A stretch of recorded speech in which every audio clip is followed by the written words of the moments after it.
జ్యోతుల హారతి, సాయి స్వరూపమా నీకు పూల హారతి, సచ్చరితం నీకు జ్ఞాన జ్యోతుల హారతి. జ్ఞానహారతి జ్ఞానజ్యోతులహారతి, సాయి స్వరూపమా నీకు పూలహారతి, సచ్చరితం నీకు జ్ఞానజ్యోతులహారతి.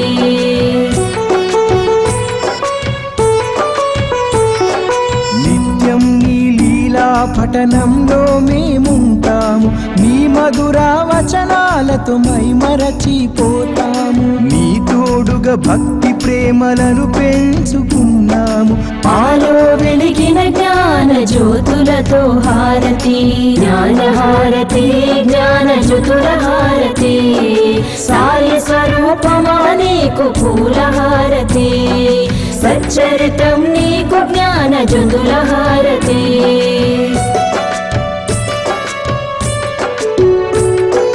సాయి ఆత్మను నీలో నింపుకుంటివి, తనివి తీర సాయిని దర్శింపజేస్తివి, కష్టాలను దుఃఖాలను తరిమి కొడితివి, దయగల తల్లి నీకు ప్రేమహారతి. జ్ఞానహారతి జ్ఞానజ్యోతులహారతి, సాయి స్వరూపమా నీకు పూలహారతి, సచ్చరితం నీకు జ్ఞానజ్యోతులహారతి.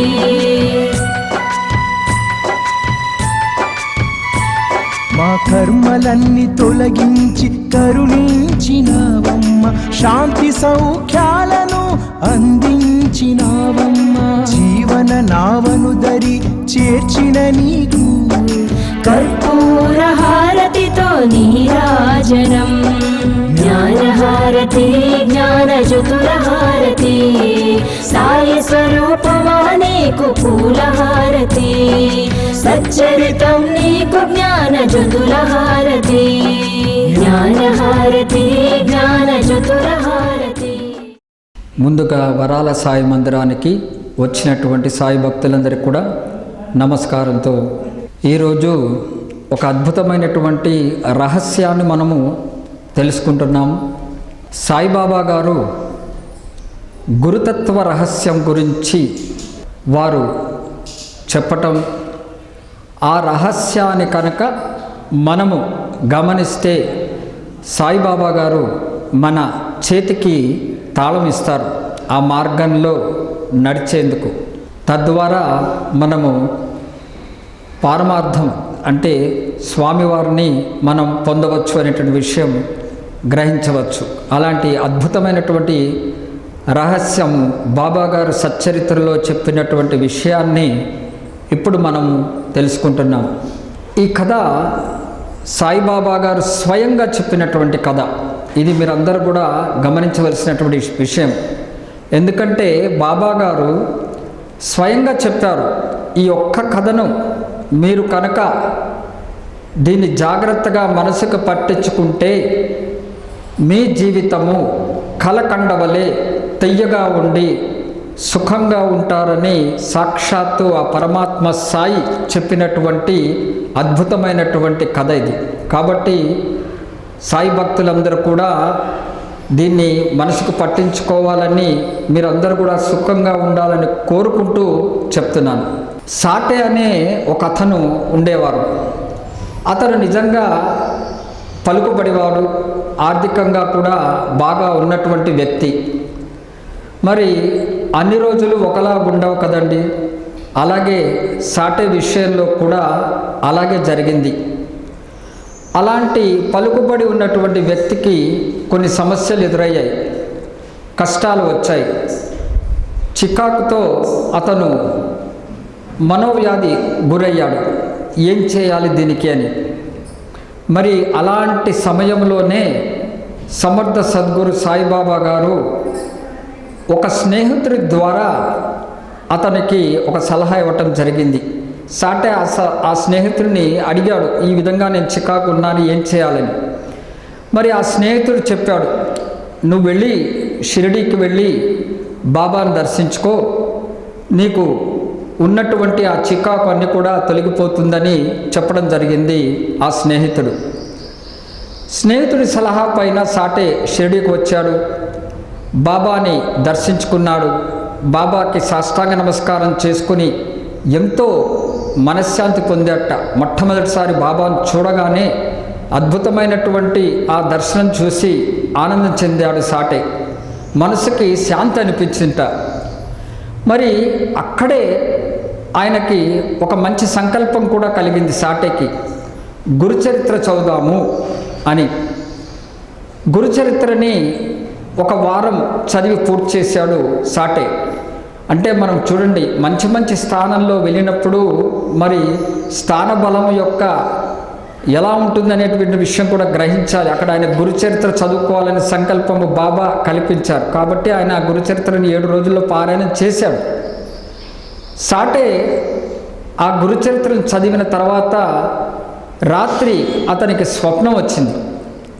ఆ కలలో బాబా దర్శనం కలిగి బాబా వారి చేత్తో గురుచరిత్రను పట్టుకొని సాటేకి బోధించినట్లుగా కలలో చూపించారు బాబా. మరి ఆ కళ మర్నాడు ఆయన గుర్తు చేసుకుని దీని అర్థం ఏమిటి అని అతనికి తోచలేదు. మరి కాకాసాహెబ్ దీక్షిత్ని అడగటం జరిగింది. మరి ఈ విధంగా నా కళ వచ్చింది, దాని యొక్క అంతరార్థం ఏమిటి బాబా గారిని కనుక్కోమని. కాకాసాహెబ్ దీక్షిత్ బాబాని అడుగుతాడు, ఈ కళ ద్వారా ఏమి చెప్పదలుచుకున్నావు బాబా సాటేకి అని. అప్పుడు సాయిబాబా చెప్తారట, మరొకసారి గురుచరిత్రని పారాయణం చేయమనండి, మరొక సప్తాహం చేయమనండి. అప్పుడు ఆ పరమాత్ముడు ఎంతో ఆనందపడి అతనికి బంధాల నుంచి పూర్తిగా విముక్తిని చేయించి ఆనందాన్ని కలిగిస్తాడు అనేటువంటి విషయం బాబా చెప్పడం జరిగింది. ఇక్కడే అదే సమయంలో సాయిబాబా గారికి కాళ్ళు ఒత్తుతూ మరి సచ్చరిత్ర రాసినటువంటి గ్రంథ రచయిత అన్నాసాహెబ్ దాబోల్కర్ అంటే హేమాడ్ పంత్ గారు అక్కడ ఉన్నారు. బాబా కాళ్ళు ఒత్తుతున్నట్ట. ఆయన వెంటనే మనసులో అనుకున్నట్ట, అదేమిటి మరి సాటే 7 రోజుల్లో సప్తాహం చేస్తేనే బాబా యొక్క ఆశీస్సులు దొరికాయా? మరి నేను ఇక్కడ 40 సంవత్సరాల నుంచి మరియు నేను పారాయణం చేస్తున్నాను, నాకేం కలగలేదా? మరి సాటే 7 రోజులు మాత్రమే ఇక్కడ ఉన్నాడు. మరి నేను బాబా దగ్గర 7 సంవత్సరాల నుంచి నేను ఆయన పాదాల దగ్గర పడి ఉన్నాను, మరి నాకేం అనుగ్రహం లేదా?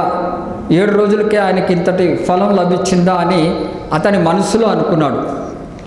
ఇది మనం గ్రహించవలసిన విషయమే కూడా. ఎందుకంటే మనం కూడా ఒకరి దగ్గర మనం ఎంతో పని చేస్తున్నప్పుడు ఆ యజమాని దగ్గర నుంచి మనం ఫలం ఆశిస్తాం. మరి నిన్న కాక మొన్న చేరిన వ్యక్తి ఒక్కసారిగా అతను పేరు తెచ్చుకున్నాడంటే ఒక రకమైనటువంటి అసూయ రావటం అనేది మనకు కూడా సహజమే. ఇక్కడ అలాగే జరిగింది హేమాడ్ పంత్కి. మనసులో అనుకున్నటువంటి విషయాన్ని మరి బాబా గారు సమర్థులు కాబట్టి ఎవరి మనసులో ఉన్నా ఏది దాగి ఉన్నా తక్షణమే గ్రహించేటువంటి ఆ పరమాత్ముడు ఆయన. మరి అలాంటి బాబా వెంటనే గ్రహించట. హేమాడ్ పంత్ గారి మనసులో ఉన్నటువంటి మాటని గ్రహించారు. గ్రహించి వెంటనే హేమాడ్ పంత్కి ఏం చెప్పారంటే, నువ్వు శ్యామ దగ్గరికి వెళ్ళి ఒక 15 రూపాయలు దక్షిణ అడుగు, కాసేపు శ్యామతో మాట్లాడి రా అని చెప్పి పంపించారు బాబా. మరి హేమాడ్ పంత్ బాబా ఆజ్ఞ ప్రకారం శ్యామ దగ్గరికి వెళ్ళి 15 రూపాయలు అడిగితే శ్యామ అంటాడు, నా దగ్గర ధనం లేదు, నా 15 సాష్టాంగ నమస్కారాలు ఇస్తాను, అదే మీరు దక్షిణగా భావించండి అంటే అలాగే స్వీకరిస్తానని చెప్తాడు. అంటే ఇక్కడ కూడా మనం గ్రహించవలసింది ఏంటంటే బాబా ధనం కోసం దక్షిణ అడగడు. బాబాకి ఏది ప్రేమగా సమర్పిస్తే అది స్వీకరిస్తాడు. ఇది కూడా మనం గ్రహించవలసిన విషయమే. చాలామంది తెలియకుండా బాబా దగ్గర వెళ్తే ధనం అడుగుతారు, డబ్బులు అడుగుతారు అనుకుంటారు, కానీ కాదు. ఇది కూడా మనం గ్రహించవలసిన విషయం. సరే, శ్యామతో హేమాడ్ పంత్ అంటాడు, నీతో కొంచెంసేపు మాట్లాడి రమ్మన్నారు బాబా అని. అప్పుడు శ్యామ చెప్తాట, సరే కూర్చో అని. ఇది వరకు బాబా దగ్గర రాధాబాయి దేశ్ముఖ్ అనే ఒక ముసలావిడ వచ్చింది, ఆవిడ కథ గురించి నీకు చెప్తాను విను అని శ్యామ చెప్తాడు. ఆ కథ ఇక్కడి నుంచి చాలా ముఖ్యమైనదండి, చాలా జాగ్రత్తగా వినాలి మీరు. అయితే రాధాబాయి దేశ్ముఖ్ అనే ఒక ముసలమ్మ బాబా దగ్గర వచ్చిందిట. అది శ్యామ చెప్తున్నాడు ఆ కథ. బాబా దగ్గర ఎందుకు వచ్చిందంటే బాబాని గురువుగా చేసుకొని ఏదైనా ఒక మంత్రోపదేశం పొందాలి అని ఒక పట్టుదలతో వచ్చింది. బాబా దగ్గర ఏదైనా ఒక ఉపదేశం పొందాలి, మంత్రాన్ని తీసుకుని వెళ్ళాలి, లేకపోతే తన ప్రాణాన్నైనా సరే అక్కడ వదిలి సిద్ధంగా ఉంది ఆవిడ. నేను ప్రాణాలనైనా వదిలేస్తాను కానీ బాబా దగ్గర నుంచి మంత్రం తీసుకోకుండా షిరిడిని వదిలేదే లేదు అని ఒక పట్టుదలతో వచ్చింది ఆ ముసలమ్మ. అలా 3 రోజులు ఆవిడ ఏది తినకుండా మంచినీళ్ళు తాగకుండా ఉపవాసంతో ఉందిట ఆ ముసలమ్మ. బాబాగారు ఏం పట్టించుకోలేదు, ఆయన దవన ఆయన పని చేసుకుంటున్నారు. అప్పుడు శ్యామ బాబా దగ్గరికి వచ్చి చెప్తాట, ఇదేంటి బాబా, ఆ ముసలమ్మేమో మరి ఏమి ఆహారం తీసుకోవట్లేదు, నీళ్లు తాగట్లేదు, ఆవిడకి ఏమైనా ప్రాణగండం వస్తే అందరు నిన్నే అంటారు షిరిడి ప్రజలందరూ కూడా, ఆమెకి ఏదో ఒక ఉపదేశం ఇవ్వు అని శ్యామ చెప్పడం జరుగుతుంది. సరే బాబా ఆ ముసలమ్మని తీసుకురమ్మని చెప్తాట. ఆ ముసలమ్మ బాబా దగ్గరకు వచ్చినప్పుడు బాబా అంటట, అమ్మా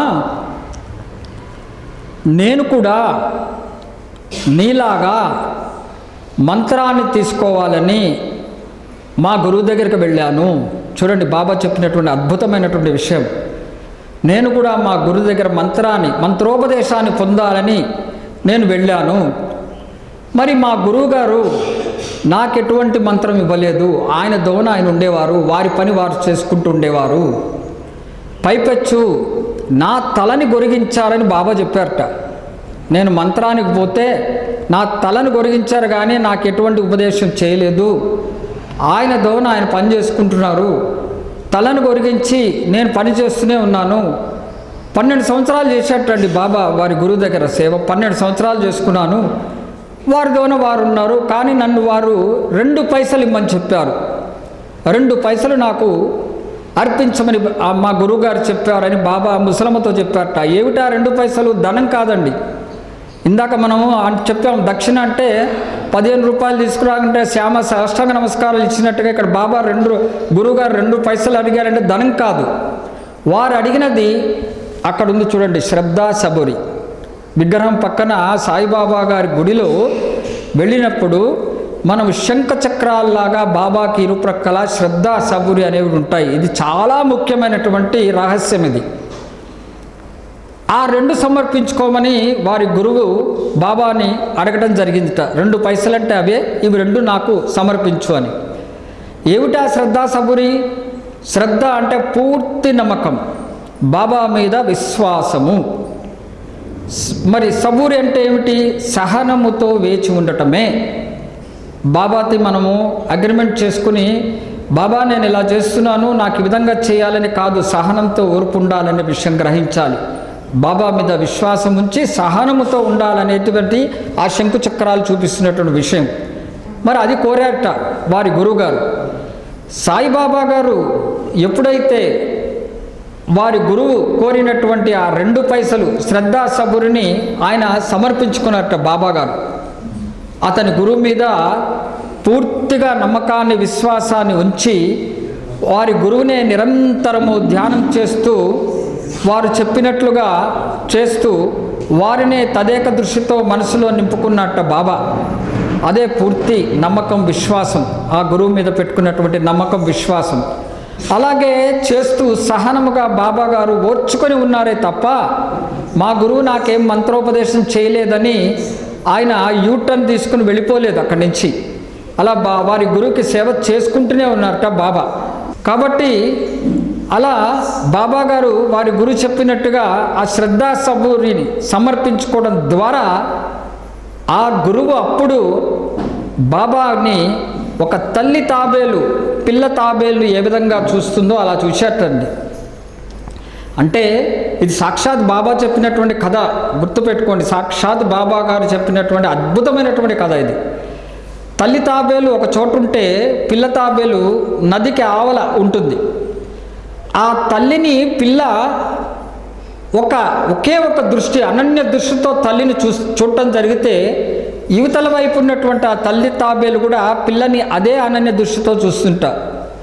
ఆ తల్లి యొక్క అనన్య దృష్టి మాత్రమునే ఆ నదికి ఆవల ఒడ్డు ఉన్నటువంటి పిల్ల తాబేలు యొక్క ఆలన పాలన జరుగుతుంది, పోషణ అన్నీ కూడా జరిగిపోతాయి. ఏది ఇవ్వకుండానే, ఏ ఆహారం ఇవ్వకుండానే తల్లి యొక్క చూపు ద్వారానే పిల్లలు పెరిగిపోతాయి. అలాంటిదిట బాబా యొక్క ఈ శ్రద్ధా సాబరి. వారు గురువు చెప్పినటువంటి ఆ 2 పైసలు బాబా సమర్పించుకోగానే వారి గురువు గారు బాబాని ఆ విధంగా శ్రద్ధా సాబరి ఎప్పుడైతే సమర్పించారో బాబా గారి యొక్క ఆలన పాలన పోషణ అంతా కూడా వారి గురువే చూసుకున్నారట. ఇది బాబా వారి గురువు దగ్గర జరిగినటువంటి విషయాన్ని ముసలమ్మకి చెప్తాడు. అమ్మా, ఇది జరిగింది, ఇప్పుడు నువ్వు నా మంత్రోపదేశం కోసం వచ్చావు, మరి నేను కూడా మంత్రోపదేశం కోసం వెళ్ళాను గురువు దగ్గర. నాకు గురువు ఏం మంత్రోపదేశం ఇవ్వలేదు, నాకు నేర్పించింది ఇదే, అనన్య దృష్టి పెట్టు, నేను నిన్ను అనన్య దృష్టి పెడతానని చెప్పాడు. నేను అలాగే మా గురువుని అనన్య దృష్టి పెట్టాను. నా యొక్క ఆలన పాలన పోషణ అంతా కూడా గురువే చూసుకున్నాడు. కాబట్టి నాకు ఎటువంటి మంత్రోపదేశం చేయలేదు. మరి అలాంటిది నా గురువు నాకు ఎటువంటి మంత్రోపదేశం చేయనప్పుడు నేను నీకు ఎలా మంత్రోపదేశాన్ని చేస్తాను అని ముసలమని బాబా ప్రశ్నించారట. గురు పరంపర కూడా ఇది ఎంతో గొప్పదండి. గురువు గారు బాబా గారు గురువుగారు ఏ మంత్రం చెప్పనప్పుడు మరి ముసలమ్మ అడుగుతున్నప్పుడు బాబా ఆ ముసలమ్మ ప్రాణం పోతుంది కదా అని ఆయన ఏదో ఒక మంత్రం ఇవ్వలేదు. ఇది ముఖ్యమైనటువంటి విషయం, నిజమైన గురువు చేయవలసినటువంటి ముఖ్యమైన విషయం ఇది. బాబా ఏం చేశారు, వారు గురువు గారు ఏది చెప్పారో అదే చెప్పారు. నాకేం మంత్రం ఇవ్వలేదు తల్లి, నేను నీకు ఎలా ఉపదేశిస్తాను, నాకు చెప్పిందల్లా మంత్రం శ్రద్ధా సబూరి. ఇది గుర్తుపెట్టుకోండి, శ్రద్ధా సబురే మనకు మంత్రం. సాయి భక్తుల ప్రతి వారికి బాబా మీద పూర్తి నమ్మకము విశ్వాసము సహనముతో బాబా పాదాలను పట్టుకుని ఉంటే బాబా యొక్క అనన్యమైన దృష్టి మన పైన ఉంటుంది. మన అందరం కూడా పిల్ల తాబేలు వలె బాబా యొక్క చల్లని చూపులో ఆ వారు మన యొక్క ఆలన పాలన అన్నీ కూడా చేస్తారనే విషయం బాబా స్పష్టంగా ముసలమ్మగా చెప్పారు. మరి బాబా ఆ విధంగా చెప్పేట, అమ్మా ఏ మంత్రాన్ని కానీ నువ్వు ప్రయాసపడవద్దు, మంత్రాలు తీసుకోవద్దు, ఏ ఉపదేశాల కోసం గురువు దగ్గర పోవద్దు. నిజమైన సద్గురువు చెప్పేది ఏంటంటే శ్రద్ధా సబురి కలిగి ఉండడమే. నీవు నమ్ముకున్నటువంటి గురువు మీద అనన్యమైనటువంటి భక్తి విశ్వాసాలు కలిగి ఉండటమే, సహనముతో వేచి ఉండటమే, అంతకు మించిన మంత్రం లేదు. ఇది బాబా ముసలమ్మకు చెప్పారు. చెప్పి అందుకని చెప్పాట బాబా, నువ్వు ఎలాంటి మంత్రాల కోసం ప్రయాసపడవద్దు, నువ్వు చేసే పనులన్నీ కూడా నా కోసం వినియోగించు, అప్పుడే నిన్ను పరమాత్మ నిన్ను ఆశీస్సులు ఇస్తాడు నీకు. కాబట్టి నువ్వు అనన్యమైనటువంటి విశ్వాసములతో సహనముతో ఉండు, ఒక్క దృష్టి నా మీద పెట్టు అని చెప్పట బాబా ముసలమ్మకి. వారి గురువుగారి కథ చెప్తూ ఇది చెప్పి, ఒక్క దృష్టి నా మీద పెట్టమ్మా, నేను నీకు పరమార్థం చేతికిస్తాను అని బాబా అష్యూరెన్స్ ఇచ్చాడు. చూడండి, ఒక్క దృష్టి నా మీద పెట్టు, నేను నీకు పరమార్థాన్ని చేతికిస్తాను, నువ్వు నన్ను అనన్య దృష్టితో చూడు, నేను నిన్ను అనన్య దృష్టిగా చూస్తాను. దానికి కాబట్టి ఎలాంటి సాధనా సంపత్తి కానీ, షట్శాస్త్రముల యొక్క జ్ఞానము కానీ, మంత్రములు కానీ, ఉపదేశములు కానీ ఏది అవసరం లేదు. బాబా చెప్పినటువంటి విషయం ముసలమ్మకి, గురువే కర్త హర్త అని ఎవరనుకుంటారో, అంటే గురువు తప్ప మరి ఏదీ లేదు, ఏది చేసినా నాకు గురువు యొక్క ఆజ్ఞగా శిరసా వహిస్తానని ఎవరైతే ఉంటారో, గురువే కర్త హర్త అని అనుకుంటారో, గురువు మన యొక్క బాధ్యతలన్నీ కూడా వారే స్వీకరించుకుని చూస్తారు. తల్లి తాబేలు పిల్ల తాబేలు ఏ విధముగా దృష్టితో ఏ ఆహారం లేకుండా నీరు లేకుండా ఎక్కడో ఉన్నటువంటి పిల్లని తన చూపుతో ఏ విధంగా పెంచిందో, అలాగే నువ్వు నన్ను అనన్య దృష్టితో చూస్తే నేను కూడా అనన్య దృష్టితో నీ యొక్క ఆలనా పాలన చూస్తాను తల్లి అని ముసలమ్మకి బాబా చెప్పారు. ఆ విషయం విని ఆ ముసలమ్మ మరి మంత్రోపదేశానికి వచ్చి ఉపవాసం ఉండి తన ప్రాణాన్ని కూడా సిద్ధమైనటువంటి ఆ ముసలమ్మ తన ఉపవాసాన్ని విరమించుకుంది. సద్గురువు దగ్గర ఎటువంటి మంత్రాలు అవసరం లేదు, ఉపదేశం లేదు. బాబా గారు స్వయంగా చెప్పినటువంటి కథని మనసుకు పట్టించుకొని తన ఉపవాసాన్ని వదులుకుంది. ఇక్కడ గమనించవలసిన విషయం ఏంటంటే ఆ ముసలమ్మ కూడా చాలా మంచి స్థితిలో ఉంది అనే విషయం గ్రహించాలి. ఎందుకంటే ఆవిడ 3 రోజులు పట్టుదలతో ఉందండి. బాబా మీద విశ్వాసం ఉండి వచ్చింది. నాకు బాబా మంత్రం ఇస్తాడులే, ఖచ్చితంగా ఇస్తాడని పూర్తి నమ్మకం ఉంచింది బాబా మీద. అలాగే సహనంతో అలాగే ఉండింది. నా ప్రాణం పోయినా పర్వాలేదు, బాబా కోసం మంత్రాన్ని తీసుకునే పోతాను షిరిడి నుంచి, తప్ప నేను పోనని ఆమె భీష్మించి కూర్చుంది. ఆ 2 గుణాలు ఆమెకు తెలియకుండా ఉన్నాయి కాబట్టే బాబా గారు ఆమె జీవితంలో ఇంటర్ఫియర్ అయ్యి చెప్పారు ఈ కథని.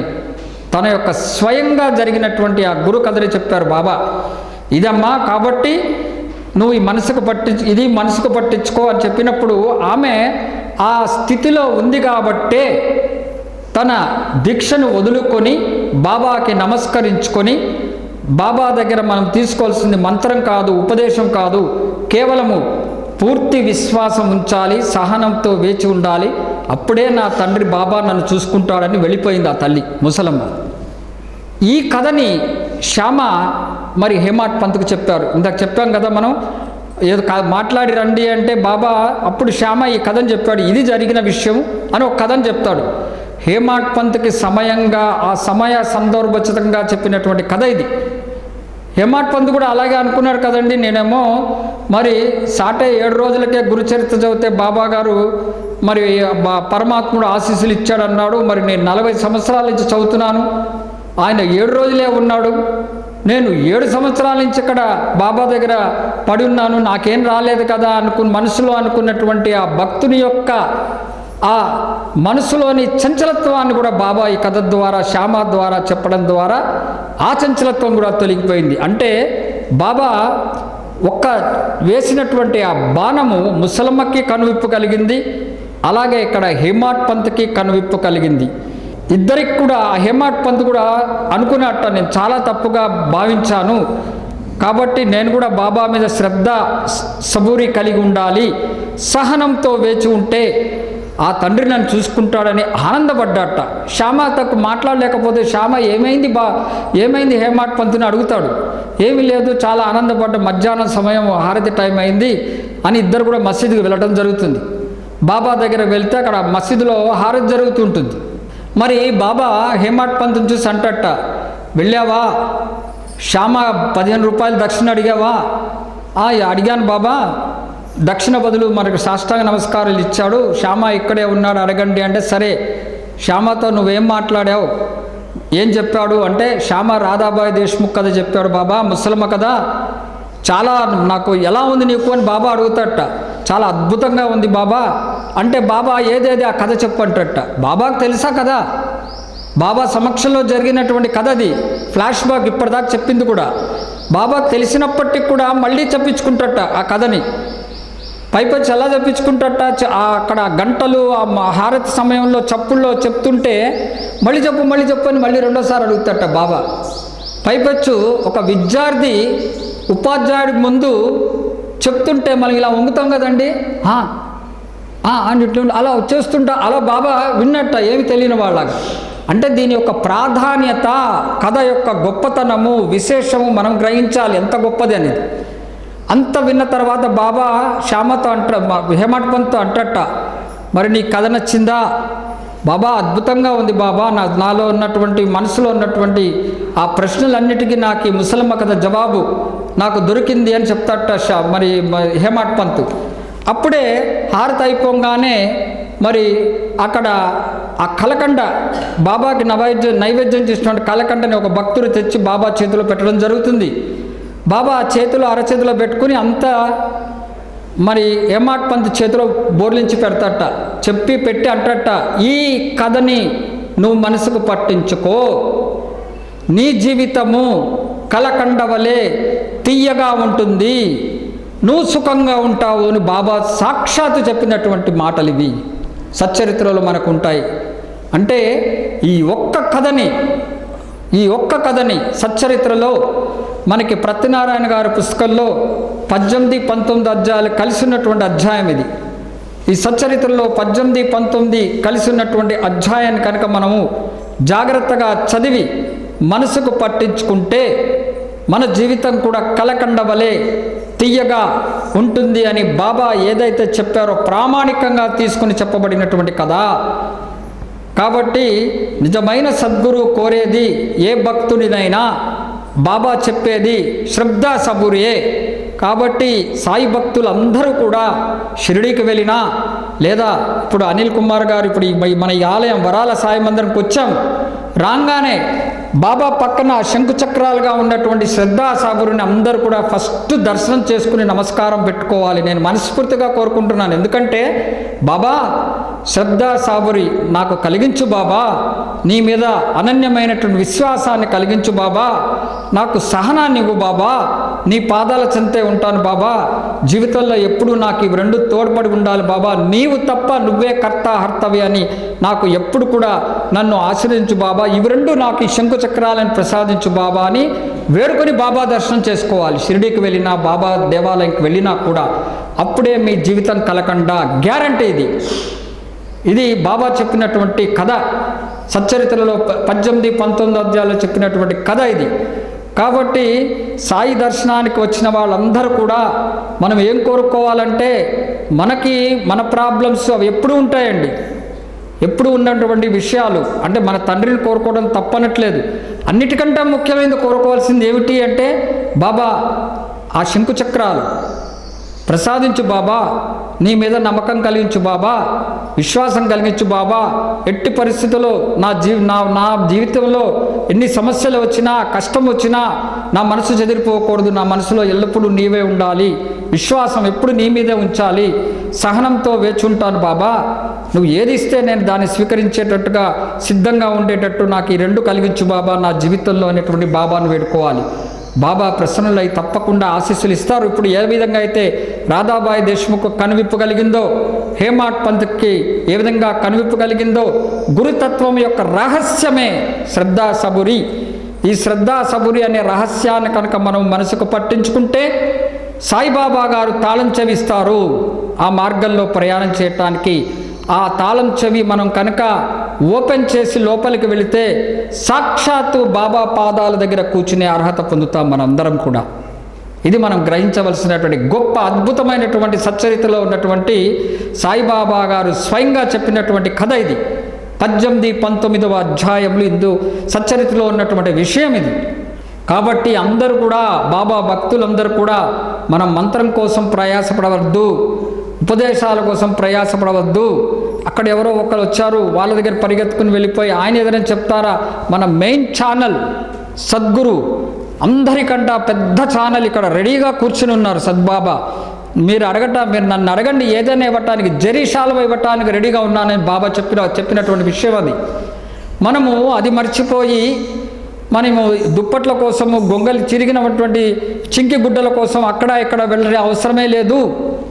సద్గురు సాయిబాబా దగ్గర వెళ్ళి వారి పాదాలను పట్టుకొని బాబాని మన కనుక యూటర్న్ తీసుకోకుండా శ్రద్ధా సాబుని మన శంకు చక్రాలు కనుక పట్టుకుని ఉంటే తప్పకుండా బాబా గారు తల్లి తాబేలు వలె వారి యొక్క చూపు ద్వారా మనమందరం పిల్లలం.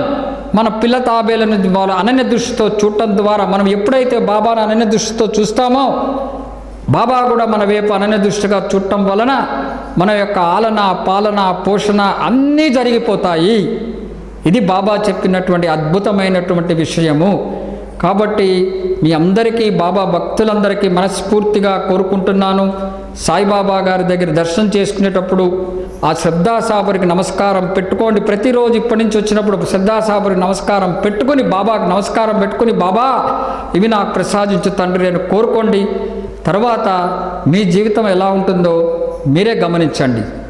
సాయిబాబా సకల దేవీ దేవతా స్వరూపులు అనేటువంటి విషయము, అన్ని దేవతలు బాబాయే అని చెప్పటానికి బాబా గారు నాకు ఇచ్చినటువంటి పాట నేను రాసుకున్నాను. అది మీ ముందు ఈరోజు బాబా సమక్షంలో పాడుతున్నాను. నీవు సోమవారం శివయ్యవు సాయన్నా, నీకు పాలతో అభిషేకం సాయన్నా, బిల్వపత్రము ఇదిగో సాయన్నా, నీకు అడుగడుగున దండాలయ్యా సాయన్నా. సాయి సాయి సాయి రామ్, సాయి సాయి సాయి రామ్, సాయి సాయి సాయి రామ్, సాయి సాయి సాయి రామ్. నీవు మంగళవారం మారుతివి సాయన్నా, నీకు సింధూర అభిషేకం సాయన్నా, నీకు వడమాల దండలయ్య సాయన్నా, నీకు అడుగడుగున దండాలయ్య సాయన్నా. సాయి సాయి సాయి రామ్, సాయి సాయి సాయి రామ్, నీవు బుధవారం రామయ్యవు సాయన్నా, నీకు మంగళ స్నానములు సాయన్నా, నీకు వడపప్పు పానకము సాయన్నా, నీకు అడుగడుగున దండాలయ్య సాయన్నా. సాయి సాయి సాయి రామ్, సాయి సాయి సాయి రామ్, నీవు గురువారం సాయన్నవు సాయన్నా, నీకు పన్నీటి స్నానమయ్య సాయన్నా, నీకు పాలకోవ నైవేద్యం సాయన్నా, నీకు అడుగడుగున దండాలయ్య సాయన్నా. సాయి సాయి సాయి రామ్, సాయి సాయి సాయి రామ్, నీవు శుక్రవారం మా లక్ష్మివి సాయన్నా, నీకు తలార స్నానమయ్య సాయన్నా, నీకు పులిహోర బొబ్బట్లు సాయన్నా, నీకు అడుగడుగున దండాలయ్య సాయన్నా. సాయి సాయి సాయి రామ్, సాయి సాయి సాయి రామ్, నీవు శనివారం వెంకన్నవు సాయన్నా, నీకు పంచామృత అభిషేకం సాయన్నా, నీకు లడ్డు ప్రసాదమయ్య సాయన్నా, నీకు అడుగడుగున దండాలయ్య సాయన్నా. సాయి సాయి సాయి రామ్, సాయి సాయి సాయి రామ్, నీవు ఆదివారం సూర్యుడివి సాయన్నా, నీకు నీటితో అభిషేకం సాయన్నా, నీకు పరమాన్నం ప్రసాదము సాయన్నా, నీకు అడుగడుగున దండాలయ్య సాయన్నా. సాయి సాయి సాయి రామ్, సాయి సాయి సాయి రామ్, సాయి సాయి సాయి రామ్, సాయి సాయి సాయి రామ్, సాయి సాయి సాయి రామ్, సాయి సాయి సాయి రామ్, సాయి సాయి సాయి రామ్, సాయి సాయి సాయి రామ్. సమర్థ సద్గురు సాయినాథ్ మహారాజ్ की जय. Thank you all.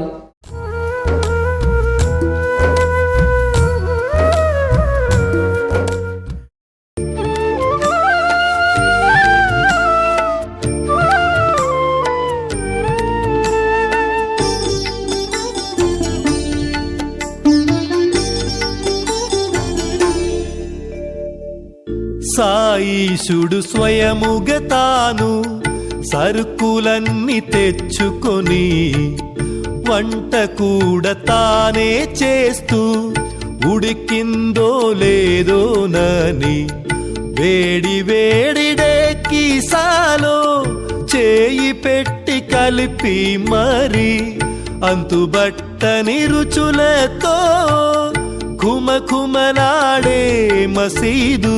ఓ సద్గురు సాయి నా సర్వము నీవేలే, ఓ సద్గురు సాయి నా సర్వము నీవేలే.